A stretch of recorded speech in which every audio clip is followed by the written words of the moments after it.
বলেছি যে বিজেপির প্রার্থী হয়ে আমি দাঁড়াতে চাই। যে নারীদের নিরাপত্তা এবং নারী সুরক্ষা আর যে রন্ধে রন্ধে পশ্চিমবঙ্গের দুর্নীতি, কোনো মানুষই ভালো নেই। বিজেপিতে জয়েন করলে তার মেয়ে বিচার পাবে, সেটা আদৌ পাবে না। এটা অত্যন্ত মর্মান্তিক দুর্ঘটনা আমার কাছে বলতে গেলে। তিনি ব্যবহৃত হচ্ছেন।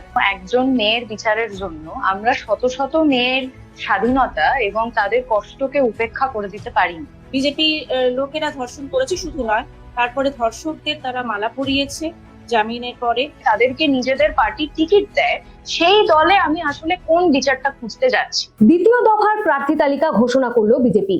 অভয়ার মা কোন কেন্দ্রের প্রার্থী? গুঞ্জন ছড়িয়েছিল পানিহাটি কেন্দ্রে বিজেপির সম্ভাব্য প্রার্থী অভয়ার মা।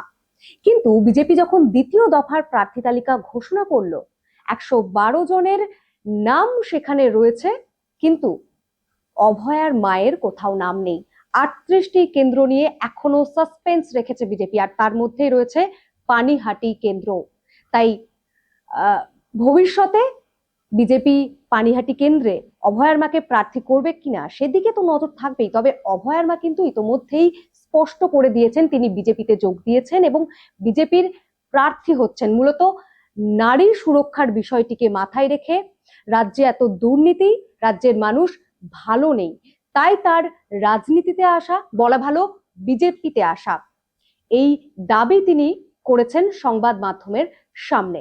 তবে এই ঘটনায় মর্মাহত, স্তম্ভিত হয়েছেন যারা অভয়া আন্দোলনের ডাক দিয়েছিলেন, রাত দখলের ডাক দিয়েছিলেন, রিমঝিম সিনহা থেকে শতাব্দী দাসরা। আমরা কথা বলেছি তাদের সঙ্গে, কি বক্তব্য তাদের শুনবো। দেখুন, আমার মনে হয় যে এটা অত্যন্ত দুঃখজনক একটি ঘটনা। কারণ একজন মানুষের বিচারের জন্য, একজন মেয়ের বিচারের জন্য আমরা শত শত মেয়ের স্বাধীনতা এবং তাদের কষ্টকে উপেক্ষা করে দিতে পারি না।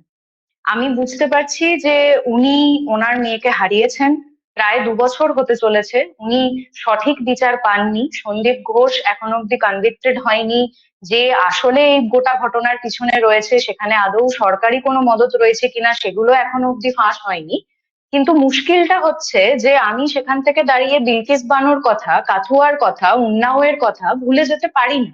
আমি ভুলে যেতে পারি না যে একজন দলিত মহিলাকে তার বাবা মার সঙ্গে দেখা তো করতে দেওয়া হয়নি তার লাশকে, উল্টে তার মেরুদণ্ড ভেঙে দেওয়া হয়েছিল, তার জিভ কেটে দেওয়া হয়েছিল, শুধুমাত্র এইটা বোঝাতে যে তুমি একজন দলিত মহিলা হয়ে একজন ব্রাহ্মণের বিরুদ্ধে কথা বলতে পারো না। যে দল আসলে ধর্ষকদেরকে বার করে নিয়ে আসে এটা বলে যে তারা ব্রাহ্মণ বলে তারা ধর্ষণ করতে পারে না, তাদেরকে মালা পরায়, তাদেরকে নিজেদের পার্টির টিকিট দেয়, সেই দলে আমি আসলে কোন বিচারটা খুঁজতে যাচ্ছি। এটা অত্যন্ত মর্মান্তিক দুর্ঘটনা আমার কাছে বলতে গেলে। কারণ যে পার্টি ক্ষমতায় থাকাকালীন উড়িষ্যাতে বাংলা বলার জন্য বাঙালি শ্রমিককে থুতু ফেলে চাটাচ্ছে, এবং এইখানে এসে গীতার অনুষ্ঠানে একজন প্যাটিস বিক্রেতার মতন অত্যন্ত সাধারণ বিক্রেতাকে এত জলিল করছে, এত বাজে ভাবে তার সঙ্গে ব্যবহার করছে যে তিনি কলকাতা ছেড়ে চলে যেতে বাধ্য হচ্ছেন, তার কর্মস্থান ছেড়ে চলে যেতে বাধ্য হচ্ছেন। এই প্রত্যেকটা কথাকে উপেক্ষা করে আমি শুধু নিজস্ব স্বার্থ চরিতার্থ করার জন্য বাকি প্রত্যেক মহিলার জীবনকে দুর্বিষহ করে দিতে পারি না। সুতরাং আমার কাছে এই ঘটনাটি অত্যন্ত নিন্দনীয়, অত্যন্ত মর্মান্তিক, বিশ্বাস করে উঠতে পারছি না, এবং নিশ্চয়ই মনে করি যে এটি একটি ভুল ডিসিশন। হয়তো এক ধরনের ডেসপারেশন থেকে তিনি এই সিদ্ধান্ত নিয়েছেন, আমি জানি না। কিন্তু যদি আমার আওয়াজ তার কাছ পর্যন্ত পৌঁছয়, তাহলে আমি এটাই বলতে চাইবো যে তিনি যদি ভেবে থাকেন যে বিজেপিতে জয়েন করলে তার মেয়ে বিচার পাবে, সেটা আদৌ পাবে না। তার কারণ হচ্ছে, যদি টেকনিক্যালি ভাবি তাহলেও যদি কিছু করার থাকতো, সিবিআই কিন্তু আগেই করতো, সেটা করেনি। তিনি ব্যবহৃত হচ্ছেন।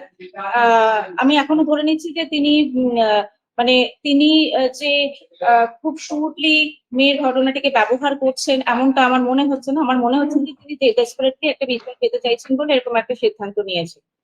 এবারে কেন এটাকে আমি ভুল সিদ্ধান্ত বলছি, তার কারণ হচ্ছে যে যে পার্টিতে যিনি জয়েন করেছেন সেটা নিজে একটা ধর্ষকদের দল হিসেবে চিরকাল পরিচিত।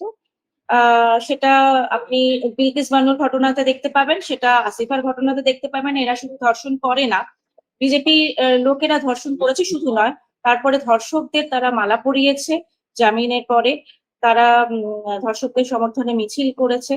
এবং রিসেন্টলিও যদি আপনি দেখেন যে কুস্তিগীরদের যে আন্দোলনের ঘটনাটা, সেখানেও বিজেপির এমএলএ জড়িত ছিলেন। বিজেপির এমএলএ বলেন যে আমাদের দেশে যখন মেয়েদের বিশ্বকাপ চলছিল তখন বিজেপির এমএলএ বিদেশি খেলোয়াড়দের পর্যন্ত কথা বলেছিলেন যে রাতে কেন তারা একা বেরিয়েছিল, এবং তারা এই কারণে সারা বিশ্বে নিন্দিত হয়েছে। যেভাবে অভয়াকে তাড়াহুড়ো করে সৎকার করা হয়েছিল তার দেহ, সেই ঘটনার সঙ্গে মানুষ যখন কোনো একটা অন্য ঘটনার পূর্বের ঘটনার তুলনা টানতে যায় তখন প্রথমেই তারা হাথরাসের তুলনা টানে। সেখানেও একইভাবে ধর্ষিতাকে রাতের অন্ধকারে পুড়িয়ে দেওয়া হয়েছিল, সেটা বিজেপি করেছিল। উন্নাওয়ের ঘটনা যদি দেখেন, সেখানে ধর্ষণ করে তারা ক্ষান্ত দেয়নি, বারবার কেস ধামাচাপা দেওয়া শুধু নয়, ধর্ষিতাকে মেরে ফেলার চেষ্টা করেছে যাতে সে সাক্ষ্য না দিতে যেতে পারে। এইরকম একটা দলে জয়েন করে ধর্ষণের বিচার পাওয়া যায় না, আদৌ পাওয়া যায় না। দ্বিতীয়ত তৃণমূল যে এই ঘটনার ক্ষেত্রে পার্টিকুলারলি দোষী, আমরা মনে করছি এখনো যে অপরাধটি ধামাচাপা দেওয়ার ক্ষেত্রে তারা ভূমিকা নিয়েছিল। তো তারা তো স্বাভাবিকভাবেই তাদের একটা ন্যারেটিভ তৈরি করেছে যে কিছুই মানে বিচারে কিছুই ভুল হয়নি, সাক্ষ্য প্রমাণ কিছুই লোপাট করা হয়নি, সবটাই হচ্ছে ওদের যারা এই রাজ্যে প্রধানতম প্রতিদ্বন্দ্বী বিজেপি সাজানো, যেটা মিথ্যে কথা। কিন্তু সেই মিথ্যেটা তারা এবার আরো বেশি করে বলবে।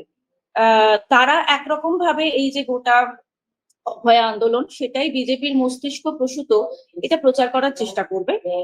কিন্তু আমি যেহেতু রাত দখল আন্দোলনের অন্যতম কনভেনার, সুতরাং এটুকু আমি অন্তত বলতে পারি যে আমাদের এই লিঙ্গ আন্দোলনের স্পেসটাতে সেদিনও বিজেপির কোনো জায়গা ছিল না, এটার পরেও বিজেপির কোনো জায়গা থাকবে না। অভয়ার ঘটনার ন্যায় বিচার অবশ্যই একটা লক্ষ্য, আমাদের প্রাথমিক লক্ষ্য ছিল, কিন্তু অ্যাজ আ হোল প্রত্যেক দিন যে ৮০টা করে ধর্ষণের ঘটনা ভারতবর্ষে ঘটে, সেই সমস্ত ধর্ষণের ঘটনা এবং ধর্ষণ সংস্কৃতির বিরুদ্ধে আমাদের আন্দোলন ছিল, এবং সেখানে সেই আন্দোলনে স্বাভাবিকভাবেই বিজেপি বা আরএসএস এর জায়গা ছিল না, এবং সেটা এরপরেও থাকবে না।